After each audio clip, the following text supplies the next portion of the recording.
He was a young billionaire who owned half the properties in the city. Money bowed before him, power followed him, and fame walked at his feet. But even with all he had, one thing was missing: true love. And he didn't know destiny was waiting for him, not in a mansion, not in a boardroom, but beside a dusty roadside oven. Once upon a time, in a small village, lived a young woman named Amara, 23 years old. She was the first child of her poor parents, the one they believed would rewrite their story. But life was not gentle with her. Her father fell sick, her mother struggled to feed the family, and their small farm stopped producing enough food. Amara was brilliant in school, but many days she was sent home because of unpaid fees. She would sit by the village stream and whisper, one day, I will change everything." Her mother always held her shoulders and said, "My daughter, even if the world turns its back on you, don't turn your back on your future." Those words lived inside Amara. But when her father collapsed one morning and needed money for treatment, Amara knew she could no longer depend on dreams alone. That night, she made a decision. With trembling hands, she packed her clothes into a small nylon bag. Her mother burst into tears. Her father whispered with a weak voice, "May God guide your steps, my daughter." Amara left before sunrise. Her parents stood at the doorway, waving with shaky hands as she walked away from the only home she had ever known. The city welcomed her with noise, dust, and strangers rushing in every direction. She stood confused, clutching her bag tightly. Her stomach rumbled. She had eaten nothing since morning. Nearby, she saw a small road stall where an elderly woman baked bread and sold tea. Amara walked closer and greeted softly. "Good afternoon, Mama. Please, can I buy something?" The woman smiled and served her a loaf of warm bread. But soon, a crowd gathered. The woman struggled to serve everyone at once, her hands shaking, sweat dripping from her forehead. Amara couldn't ignore it. She dropped her bread and ran behind the table. "Mama, let me help," she said. Before the woman could protest, Amara had already started serving tea, arranging bread, washing plates, and talking kindly to every customer. People stared. "Who is this girl?" one man asked. "She works like she owns the place," a woman added. The old woman watched in awe. At the end of the rush, Amara tried to pay for her bread, but the woman pushed her hand away gently. "No, my daughter, your kindness today's worth more than money. Tell me, do you have a place to stay?" Amara lowered her head. "No, Mama, I just arrived today." The woman touched her cheek lovingly. "From today, stay with me, work with me. You have a good heart, and good hearts deserve a chance." That night, she slept on a small mattress in the woman's tiny home, whispering, "God, thank you. You didn't leave me alone." The next morning, after cleaning the shop, Amara called her parents. They cried tears of relief, praying for her endlessly. Suddenly, a shining black Jeep stopped in front of the stall. Amara froze. A tall, handsome man stepped out, Darren, the billionaire real estate mogul. He had come to buy breakfast for his workers, but the moment he saw Amara, he stopped breathing for a second. Her face, her gentle eyes, her calm presence. Something struck him deeply. Amara greeted softly. "Good morning, sir. How may I help you?" "5 loaves and tea," he said quietly, unable to take his eyes off her. She served him with careful hands, and when he paid, their eyes met for a moment. Darren felt something warm rush into his chest, a feeling he had not felt in a very long time. Inside the car, he whispered to himself, "Who is this girl? Why do I feel peace around her?" Later that day, Darren discovered something shocking. The land where the bread stall stood was part of a property he was about to buy. When he visited with his business partners, the landowner proudly said, "This woman has been given notice. She must leave by month end." Darren looked at the old woman, then at Amara. His heart tightened. He walked to them gently and said, "Don't worry. Don't move yet. When you find a new shop, call me. I will pay for it. You will not be stranded." He gave the old woman his card and left. Amara stood speechless. That night, the billionaire couldn't sleep. Her face kept appearing in his mind. "What is this feeling?" he whispered. "She is humble, real, different." He closed his eyes, smiling softly.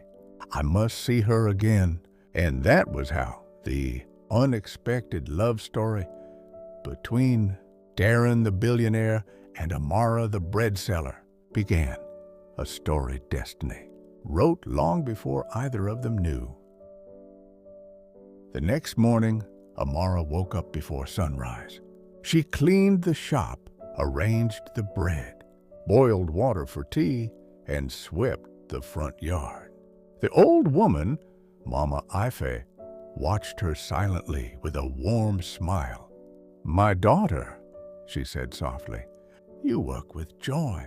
Not everyone has this gift." Amara blushed. "Mama, you gave me a home when I had nothing.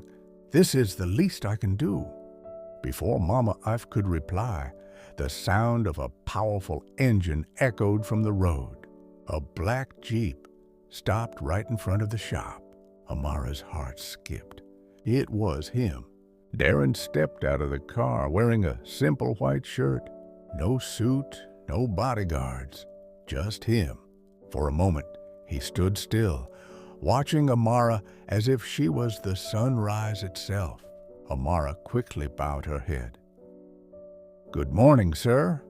"Good morning, Amara," he replied warmly, her name rolling gently off his tongue. She looked up in surprise. He remembered her name. "Sir, tea or bread?" she asked shyly, trying to act normal. But Darren wasn't thinking about food. He was thinking about her. "Tea and bread," he finally replied. Amara packed the food neatly. When she handed it to him, their fingers brushed lightly. A tiny spark shot through Darren's chest. Amara felt it too. She pulled her hand back quickly, her cheeks warm. Darren cleared his throat. "Are you okay here?" he asked. "Yes, sir," Amara whispered. "Mama treats me like her own daughter." Darren smiled, relieved. "I'm glad to hear that." Mama Ive stepped forward with her usual confidence. "My son, thank you for yesterday. May God bless you for your kindness." "No, Mama," Darren replied gently. "You deserve peace. When you find a new place, just call me." He handed her a small envelope. "Take this," he said. "No, my son. Please, it's just support. You don't have to pay me back." Mama Ife slowly opened the envelope and gasped softly. Money. Enough money to keep the stall running for months. "God bless you," she whispered, tears filling her eyes. Amara watched silently, her heart softening. This man, he had money, but he also had a heart. Darren turned toward Amara again. "You're doing good here," he said softly. "I hope you stay safe." Amara nodded. "Thank you, sir." He hesitated, as if wanting to say something more. But then he simply smiled, stepped back, and entered his Jeep. The car drove off, but Darren didn't go far. He stopped the car around the corner, leaned back in his seat, and closed his eyes. "Why do I feel like this?" he muttered. "Just one look at her, and I forget the whole world." Oh, meanwhile, back at the shop, Mama Afe looked at Amara with a mischievous smile. "My daughter," she said slowly, "that young man likes you?" Amara almost dropped the cup she was holding. "Mama, no now. He's a big man. I'm just a bread seller." Mama Ife laughed gently. "My daughter, love doesn't respect class. Sometimes the rich search for honesty, something money cannot buy." Amara's heart beat faster. She looked at the road where Darren had disappeared. "But Mama, someone like him will never notice someone like me." Mama Afe shook her head. "You will be surprised what God can do." Amara said nothing. But deep inside, something had already begun to grow, a tiny spark she couldn't explain. Later that night, after work, Amara stepped outside to breathe fresh air. The sky was dark, the stars blinking softly. She whispered, "God, what is happening to me? Why can't I stop thinking about him?" In another part of the city, Darren stood on his balcony holding a cup of coffee. The wind blew against his face, but his mind was far away, back at the bread stall. The wind blew against his face, but his mind was far away, back at the bread stall. "Amara," he whispered, "why do you feel like peace? Who are you?" His heart felt full for the first time in years. He made up his mind. Tomorrow, he would go again, not for bread, not for tea, but for the girl who unknowingly touched his soul. And that decision would mark the beginning of a love story the city had never seen before. The next morning arrived quickly. Before sunrise, Amara was already awake, sweeping the front of the shop and arranging the bread display. But her mind was not calm. Every few minutes, she found herself glancing at the road. Mama Ife was right, she thought. Why am I expecting him? He is a billionaire. I am just a village girl. She shook her head and forced herself to focus on work. Inside the small house, Mama Afe watched her through the window and smiled knowingly. At the same time, across town, Darren stood in front of his mirror adjusting his shirt. But today, something was different. He changed his shirt 3 times. He brushed his hair carefully. He even put on a soft perfume, not the loud, expensive one, a calm one. His assistant knocked on the door. "Sir, your 8 a.m. meeting with the contractors, cancel it," Darren said immediately. The assistant blinked. "Cancel? But sir," I said, "cancel it. Shift it to tomorrow." The assistant nodded slowly. Darren never missed work meetings. Something was happening. The visit. By 8:30 a.m., the sound of a familiar black Jeep echoed again on the road. Amara's heart nearly jumped out of her chest. She quickly wiped her hands on her apron and tried to stand calmly, but her fingers shook slightly.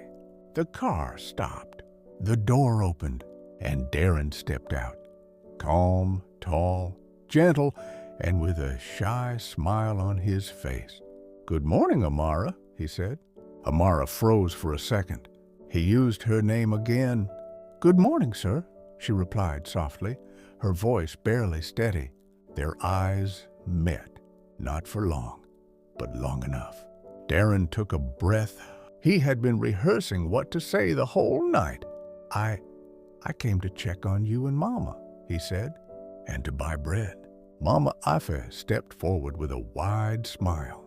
"My son, you are welcome." Darren greeted her respectfully. "Mama, I hope you're fine today." "I am fine, my son," she replied. "You are always a blessing to us." An unexpected moment. Amara wrapped the bread carefully, placed it in a nylon bag, and handed it to Darren. But something unexpected happened. Her hand brushed his again. This time, neither of them pulled away immediately. A soft, warm feeling passed between them. Darren cleared his throat gently. "Thank you," he said. Amara lowered her eyes. "You're welcome, sir." He looked at her closely, really closely. "Amara, you are always so polite. Is this how you treat everyone?" Amara nodded slowly. "My mother taught me to treat people the way I want to be treated." Darren smiled, a smile that reached his eyes. "That's rare, very rare." Amara looked away shyly. The first sign of jealousy. As Darren was about to leave, a young man from the neighborhood walked toward the stall. He smiled at Amara boldly. "Fine girl, good morning, oh," the man said, winking. Darren paused. Amara forced a polite smile. "Good morning," she replied quickly, uncomfortable. The man leaned forward. "Amara, that bread yesterday was sweet, oh. Now you dey make me come here every day." Darren's jaw tightened slightly. "Mama, I've noticed everything." She hid a smile. The man kept talking, acting as if Darren wasn't standing there. "Maybe after work we can—" Darren suddenly stepped closer, his voice calm but firm. "Excuse me," he said, looking straight at the man. "I believe Amara is busy working." The man stared at him, confused. "Ah, who are you?" Darren smiled faintly. "Someone who respects her." The young man swallowed, stepped back quickly, and walked away. Amara's cheeks burned with embarrassment. "Sir, I'm so sorry about that." "No need to apologize," Darren said gently. "I just don't like when someone makes you uncomfortable." Their eyes met again, deeper this time. Something unspoken passed between them. Darren opened his car door, then paused. He turned back to Amara. "Amara, please, can I ask you something?" Her heart skipped. "Yes, sir. Would it be okay if I visit again tomorrow?" Amara froze. "Tomorrow?" He wanted to come again. Mama Ive smiled from behind her pot. Amara swallowed, then nodded shyly. "Yes, sir, you can come." Darren smiled, a smile full of hope and relief. "Thank you," he said.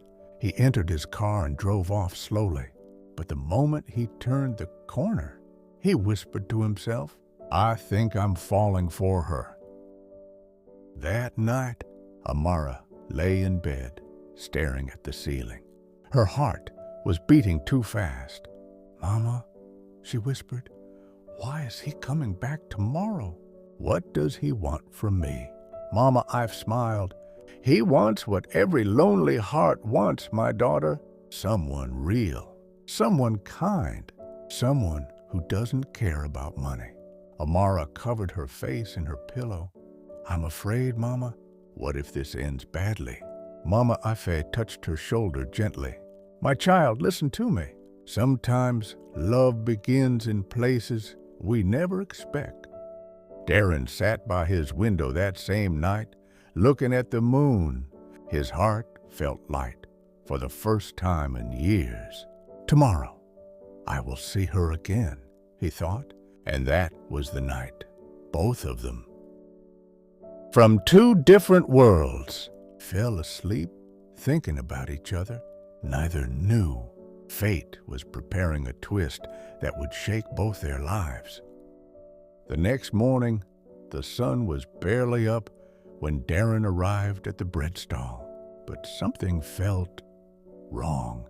The shop was unusually quiet. No sound of Amara humming, no smell of fresh bread, no gentle voice calling, "Good morning, sir." Darren frowned. "Mama Ife," he called. The old woman rushed out, her face worried and tired. "My son, something has happened." Darren's heart skipped. "What? Where is Amara?" Mama Ife sighed deeply. "She left before dawn. She didn't tell me where she was going. She only said she needed to settle something from her past." Darren's chest tightened. "What past?" Mama Ife hesitated, then spoke quietly. "My son, Amara, is a good girl, but good people also carry heavy pain." Darren felt the first sting of fear. Amara walked quickly through a dusty back street. Her hands were shaking, her stomach tight. Her past, the one she tried to bury, had returned. She had received a message in the night. "Come alone. You owe us." She knew the voice. She knew the danger. But she also knew one thing clearly. If she didn't go, Mama Ife could be dragged into it. She reached an abandoned warehouse. Inside stood two men, one tall, one short, both dangerous. The tall one smirked. Well, the runaway bread seller finally shows her face. Amara swallowed hard. "I told you before, I don't have the money." The short one stepped forward, grabbing her arm roughly. "You think you can escape from us?" "I didn't run," Amara said, voice trembling but brave. "I just wanted a better life." The tall man laughed. "And you think life is free? You owe us. You will pay, one way or another." Amara pulled her arm away, tears in her eyes. "I will pay. Just give me time, please." The tall man grabbed her chin harshly. "You have 48 hours. Bring the money, or we come for you and that old woman you're hiding with." Amara froze. "No, leave Mama alone." "Oh, so she matters to you?" He smiled wickedly. "Good, that makes this more fun." Amara's heart broke. Her body shook. She had no money, no family, nowhere to turn. And the only person who might help was the person she was scared to involve. Darren sat inside his Jeep, fists clenched, breathing hard. He couldn't explain it. Why was he this worried? Why did her absence feel like something was tearing inside him? Then he made a decision. I'm finding her. He didn't know where to start until he noticed something on the ground near the stall, a small cloth purse. He recognized it instantly, Amara's. Inside, he found a folded paper, a message. Darren read it, and his eyes turned cold with anger. "This girl is in danger," he whispered. And for the first time, the calm, gentle billionaire disappeared. What replaced him was a man ready to burn the world for one girl. Darren drove through the city like a man possessed. His jaw was tight, his eyes sharp. The note he found in Amara's purse kept replaying in his head. "Come alone. You owe us." He clenched the steering wheel. "Amara, what have you gotten yourself into?" But he wasn't angry at her. He was angry at whoever dared threaten her. Amara ran back toward the village, tears burning her eyes. She had only 48 hours to find money she didn't have. She reached Mama Ife's house and collapsed into a chair. Mama Ife rushed to her side. "Amara, my daughter, what happened? Why are you shaking?" Amara tried to speak, but her voice cracked. "Mama, my past, it has caught up with me." Mama Ife held her hand gently. "Tell me." Amara took a deep breath. "When I left home years ago, I worked with a bad group. I didn't know who they were at first. When I tried to escape, they said I owed them.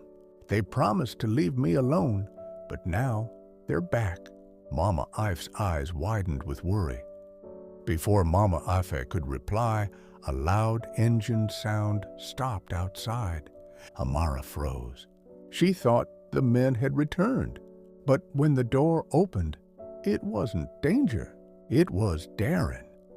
Darren stepped inside, breathing hard, a mix of fear and relief flashing in his eyes when he saw Amara. Amara! She looked up, shocked. "Sir, how did you—" "You left your purse," he said. "I found the message." Amara's heart dropped. Oh no, he knew. She bowed her head in shame. "I'm sorry, sir. I didn't want you involved." Darren's voice softened, but there was steel underneath. "You're already involved with me." Amara looked up slowly, confused. Darren continued, "You're important to me. I can't sit back while you're in danger." Her breath caught. "But sir, these men are dangerous." Darren stepped closer. "So am I. When someone hurts the people I care about." Amara blinked, stunned. People he cares about. Mama Ive cleared her throat with a knowing smile, stepping aside to give them space. "Tell me everything," Darren said, sitting beside her. Amara explained it all. The group, the threats, the 48 hours. Darren listened silently, his fists clenching tighter with every word. When she finished, he stood. "I'm handling this," he said. "No!" Amara cried. "They will hurt you too." "They won't touch me," Darren said firmly, "and they will never come near you again." Amara's eyes filled. "No one has ever protected me before." Darren looked at her with a softness she had never seen. "Get used to it." For a long moment, they just stared at each other. Two worlds, but one heartbeat. Darren pulled out his phone. "Dayton," he said into the speaker, "I need you." Within minutes, a tall man in a black jacket walked in. Darren's personal security chief. "Boss, we're going to handle a group of men who think they can threaten someone under my protection." Dayton nodded once. "Cold, efficient. Names, location?" Amara quickly described the warehouse. Dayton's lips tightened. "I know the place. Not a good crowd." Darren turned to Amara again. "You're safe now, and as long as I'm breathing, no one will ever touch you again." Her heart melted. Why are you doing this for me?" she whispered. Darren hesitated, then he answered honestly, "Because you matter more than you know." Amara's eyes widened. Her heartbeat stumbled. Something warm flooded her chest. But before she could respond, Dayton spoke. "Boss, we need to move." Darren nodded. He touched Amara's hand gently. "I'll be back." Her fingers trembled as she whispered, "Please, come back safe." Darren gave a small smile. "For you, always." And then he walked out, a man ready to fight the darkness for the girl who brought light into his life. Night fell fast over the city. A thin mist covered the streets, and the moon cast a cold glow over the abandoned warehouse where the men waited. Inside, the tall man paced impatiently. "Where is that girl?" he growled. The short one shrugged. "She'll come. She has no choice." They both laughed, the kind of laugh that carried danger. But suddenly, headlights cut through the darkness. A black Jeep rolled up slowly and stopped right in front of the warehouse. The tall man frowned. "That's not the girl's car." The short man narrowed his eyes. "Who the hell is that?" The door opened. Boots hit the ground, and Darren stepped out, not smiling, not polite, but cold and ready. Dayton stepped out behind him, silent like a shadow. The tall man hissed, "And who are you?" Darren didn't answer. He walked straight toward them. Fear trickled into the air. The tall man stepped forward, blocking his path. I said, "Who are you?" Darren stopped inches away. "I'm the man you threatened." The tall man smirked. "Oh, old woman? The bread seller? They belong to us." Darren's eyes darkened. "No, they belong to no one." Before the man could reply, Dayton flashed a badge. Private security clearance, high level. "You picked the wrong people to mess with." The short man laughed nervously. "You think we're scared of one rich boy and his bodyguard?" Dayton stepped closer, voice calm but deadly. "You should be." The tall man stepped back, suddenly unsure. Darren's voice cut through the room like a blade. "You gave Amara 48 hours. I'm giving you 10 seconds. The men blinked. 10 seconds to walk away and never touch her again, he continued. "Or you won't walk out at all," the tall man sneered. "And if we don't?" Darren stepped closer, his voice low. "Try me." A tense silence filled the warehouse. The tall man reached into his pocket. But before he could pull anything out, Dayton had him pinned to the wall in one move. "Effortless." The short man froze. Okay, we'll leave the girl alone." Darren walked to him slowly. "You will forget her name, forget her face, forget she ever existed." The short man nodded violently. Yes, we won't go near her again." Dayton released the tall man, who collapsed to the floor, gasping. Darren leaned down slightly. "If either of you come near her again, I will end this quietly, and no one will ever find where I buried your mistakes." The men trembled. They knew he meant every word. "It's over." Darren turned to leave, but before he stepped out, he said one last thing. "Tell every man you work with, Amara is under my protection." The message was clear, untouchable. Darren and Dayton walked out, the warehouse door closing behind them. Inside, the men sat shaking, terrified. The tall one whispered, "What kind of man is that?" The short one swallowed hard. "A man with power and something to lose." Back to Amara. Amara sat on the front steps of Mama Ife's house, hugging her knees, unable to breathe properly. Every sound made her jump. Every passing car made her heart pound. Then she heard familiar footsteps. She stood up instantly. Darren walked toward her, safe, unharmed, strong. Amara felt her chest explode with relief. "You're okay," she whispered. Darren nodded. "It's done. They won't touch you again."